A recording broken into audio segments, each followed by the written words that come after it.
right at the back of the field. He hasn't gone for it yet, has he? And he's off now. Yeah, Westbrook's fairly close to him. A little lock up into the corner. Oh, he didn't go full speed through there, I don't think. That forced Richard Westbrook to come off the gas a little bit. And as a result, Maxime Martin has an advantage and a reasonably comfortable lead as they come across the start-finish line. Nicky Pastorelli's been caught out in that one. He's a long way back. But looking to the outside is Richard Westbrook. Not close enough to make the move unless he can try and get the cut back into the second corner. But he himself needs to be careful. Jamie Campbell-Walter is right up behind him. And there, coming around the outside, is Marcus Winkelhock trying to make the move on Mark Henrici in front of him. Mark Henrici not prepared to give ground and to try and go the long way around in turn two. We've seen it possible, but not with Henrici in the 4GT. So the 38 car of Marcus Winkelhock already up to 11th position after starting right down towards the back of the order. Race leader Maxime Martin not getting away quite yet, as we see a move almost being made by Thomas Enger a little bit further back. He is now trying to get past Jonathan Kennard, I think, but the rest of the field stream up towards the step, as we now like to call it. There's our championship leader, Lucas Luhr. Up the step they come. It's front two, breaking away once more. Any of them getting out of shape through there? No. Very clean, very tidy. And down into turn 11. Westbrook's looking racy. That's a bit of a lunge from the Lamborghini. I think that was Nicky Pastorelli sending one up the inside. And he got it. I think he got it done. He's got the Lamborghini ahead of the Nissan. Whether that was done on the entry or on the exit, but certainly Nicky Pastorelli decided there's an opportunity on this opening lap to put my Lamborghini in position. On board we go with Lucas Luhr then. Down into turn 15 once more, a little bit out of shape on the way in there.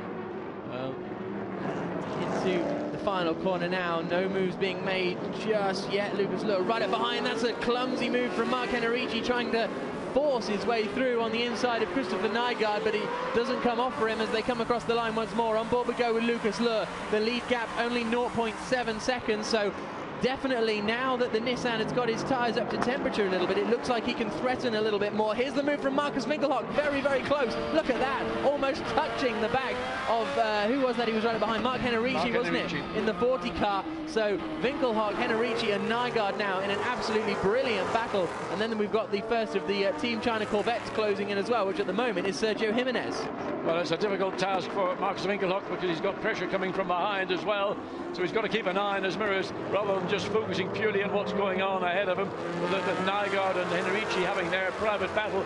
And now you can see Marcus Winkelhock getting pushed from behind by the second of those Fords. Henrici in the 40 car. Turning through up towards the step they come. I said that maybe Westbrook's got the pace, but it looks as though Maxime Martin has just pulled away a little bit out of the front. Then we've got this long queue back in the order. Sergio Jimenez is starting to get involved as we go on board down with Sergio Jimenez down into turn 11. Very, very close to the ground in this fog light shot through turn 12. And then through turn 13. None of them quite close enough to make a move. Lucas Luhr might be coming under a little bit of pressure from Nygaard now.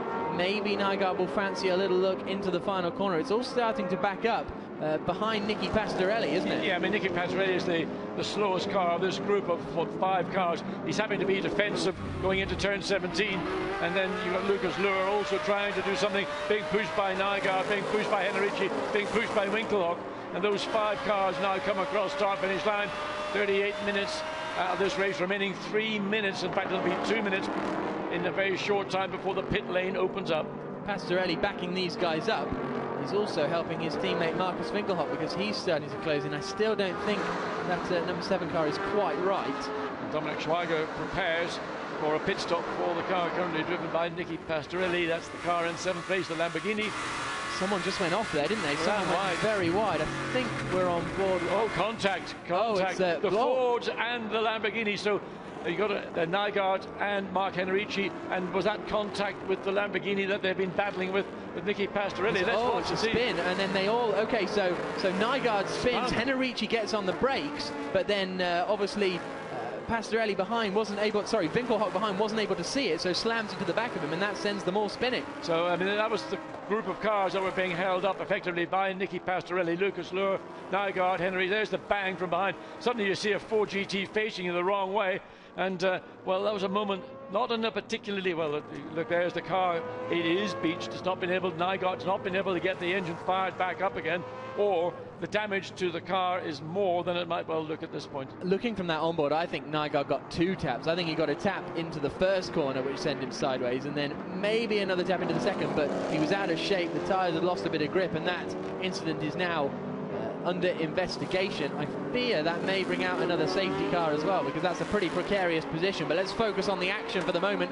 Lucas Luhr now is right up behind Nicky Pastorelli. Yes, he doesn't have to worry about that battle going on behind him with the 2 Fords and the Lamborghini.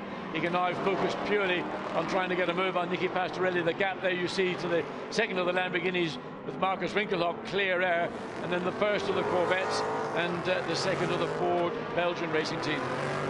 That's being driven by... That's stuck there. That car's going to be... I'm sure we're going to see another safety car. Yeah, there's almost no choice now. When the safety car comes, if the safety car comes out, we've got the yellow flags out, of course. If the safety car is deployed, we're very, very close to the pit stop window, which could cause havoc down there in a very busy time for Hedy. Now, let's watch this again. So we've got... Well, we're going to watch. We just see the back of the Ford GT. Oh, yeah. So I think it was... Yeah. You're right, Nygaard just lost it one way, then it snapped back the other way, and that caused the incident at the exit or in the middle of turn 10, and that car still stuck there as of what, 15 seconds ago. Absolutely. So down into turn 11 comes our race leader Maxime Martin. He has got to presumably hope that there won't be a safety car, because every time he starts to build up a lead, the lead he has now is 1.6 seconds. It quickly gets taken away from him. Jamie Campbell-Walter in 3rd then. Dusseldorp in 4th. Darren Turner in 5th place. As we say, Clivio Piccioni getting ready to take over from the car of Steph Dusseldorp that's currently running, as I say, in 4th position. Peter Dumbreck getting ready as well. They know that if the safety car comes out soon, they're going to be called straight into action. Well, in 53 seconds, the pit lane will be open, so by the time the lead Ford and the lead Nissan come by, the pit lane will already be effectively open for the best part of 30 or so seconds. So they've got one more lap should they choose to come in at the earliest opportunity. And we saw Peter Dumbreck getting ready, and we haven't yet seen whether Fred Makovicky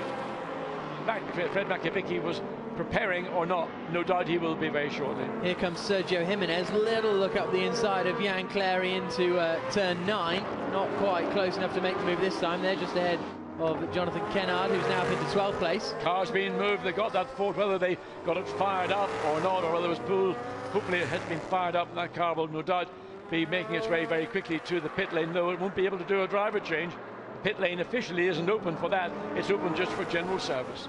Yep, so into... there is the pit window open then. Who will we see of the leaders coming in first? It's great to see that that car got moved, so we don't need a safety car. New tyres for one of the Nissans, that I suspect is the 2nd place Westbrook Dumbreck. Peter Dumbreck ready to get in and take advantage of a new set of tyres. Markus Winkelhock is now behind Lucas Luhr. So it's a great drive so far from Markus Winkelhock after starting right down on the back row of the grid. Big slide for the Hexus Aston Martin. That's Christian Hohenadel going wide. A lot of blue smoke also. Can't quite see what that part of that circuit is, but car getting very leery.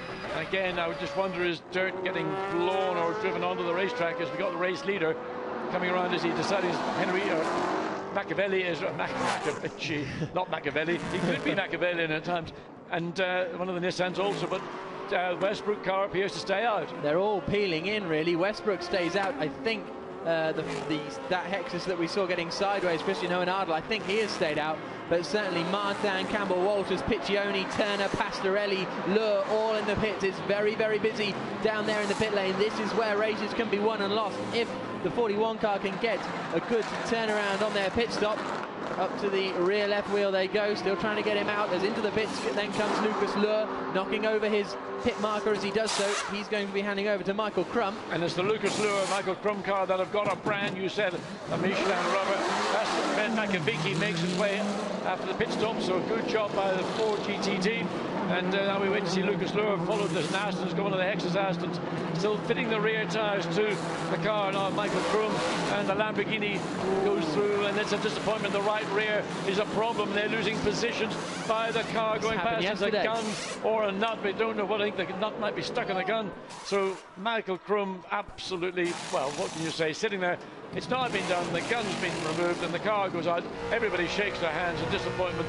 Disbelief. Yeah, well, they had a poor pit stop yesterday, didn't they? So not good news at all. That's put them just in front of Benjamin Laumberger, who was the last runner. So that's an absolute catastrophe for our championship leaders. It's not been a good weekend for them. No points yesterday, poor qualifying, and it's going to be a tough ask to get points today. Michael Crum is going to have to drive like the wind, as we see. The number 10 car of, oh, that's Nygaard. He's made it back round. Yes, they made it round. They must have.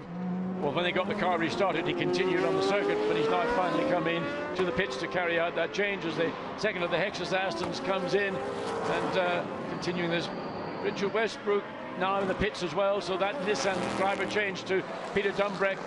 As we look at the 4GT position, the cars are skewing the jack. Yeah, that didn't look quite right, but anyway, the wheels going on. We need to say where Richard Westbrook comes out in relation to the man who has taken over in the 41 car, Fred Makovicky. There'll be Peter Dumbreck will be in that car. Richard Westbrook helping Peter get the seat belts attached. Here is Fred Makovicky out of the final corner then, and over the start-finish line as Dumbreck goes away. This could be a little bit close here, John. Well, here comes the race leader coming down the start-finish straight. Is Peter Dumbreck going to get on the power enough time? This is going to be mighty close into the first corner. Just Fred Makovicky holds the lead. Good stop by the JP Racing guys, but not quite good enough. No, and it's brought the gap that was 1.5, 1.6 seconds down to about half that. But of course, Peter Dumbreck going out on a car that he hasn't driven since this morning.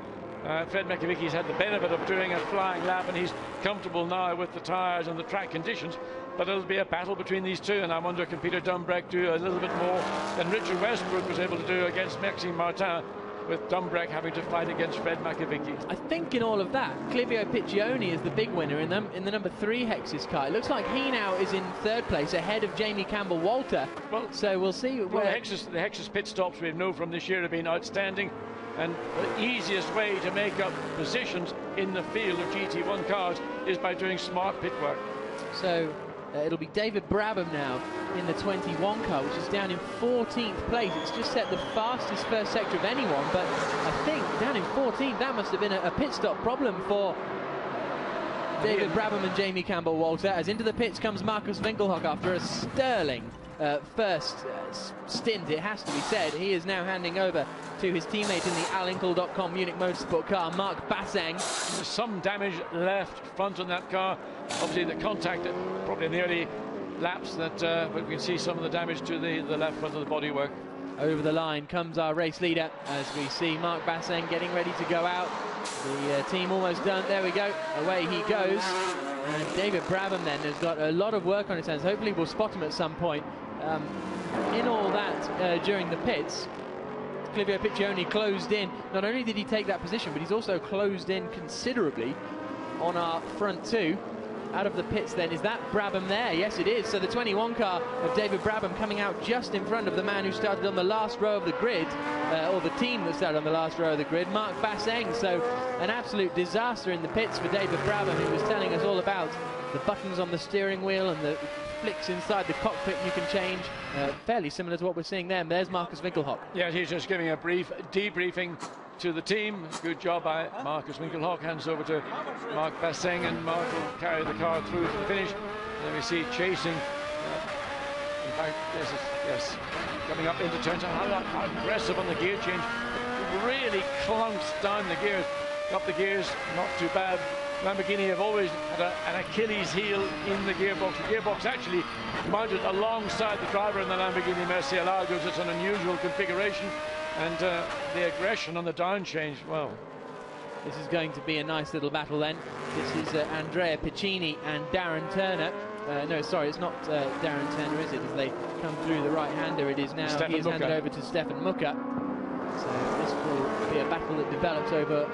We haven't had all our pit stoppers yet, but I believe it's going to be over 5th position.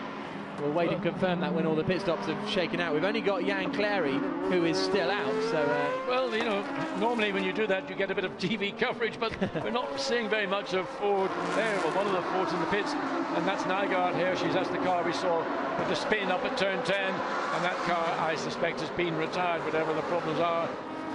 it is decided that it's better to leave it in the garage and think forward next week to Beijing. I guess he possibly could have been pushed started by the marshals or something, and that would be why he had to retire. Yes, outside assistance. 22, Peter Dumbreck.